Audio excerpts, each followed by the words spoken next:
অনেক জল্পনা কল্পনার অবসান ঘটিয়ে অনেক ম্যাচ পেরিয়ে অবশেষে আগামীকাল সকাল 7টায় আর্জেন্টিনা আলজেরিয়ার বিপক্ষে বিশ্বকাপ মিশনের বিশ্বকাপটা ডিফেন্ড করার লড়াইয়ে আবার মাঠে নামতে যাচ্ছে।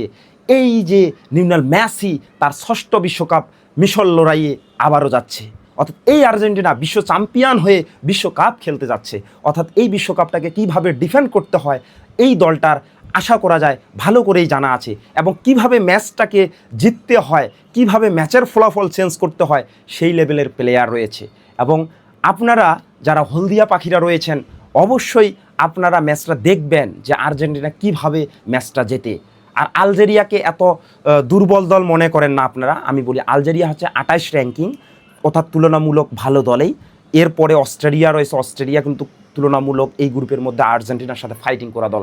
কিন্তু যাই হোক, লিওনেল মেসি তার ষষ্ঠ বিশ্বকাপ 2026 অর্থাৎ খেলতে যাচ্ছে আবারও, এবং এই আর্জেন্টিনার জার্সিটা পরছি, অর্থাৎ এই জার্সিটা অর্থাৎ আর্জেন্টিনাকে 2006 থেকে 2026 অর্থাৎ এই 6টা বিশ্বকাপ আমি সমর্থন করে যাচ্ছি এই আর্জেন্টিনাকে, এই লিওনেল মেসিকে। এই আর্জেন্টিনার জার্সি পরে, এই আর্জেন্টিনার ফ্ল্যাগ নিয়ে, অর্থাৎ দেখা হচ্ছে আগামীকাল সকাল 7টায় আর্জেন্টিনা ভার্সেস আলজেরিয়া।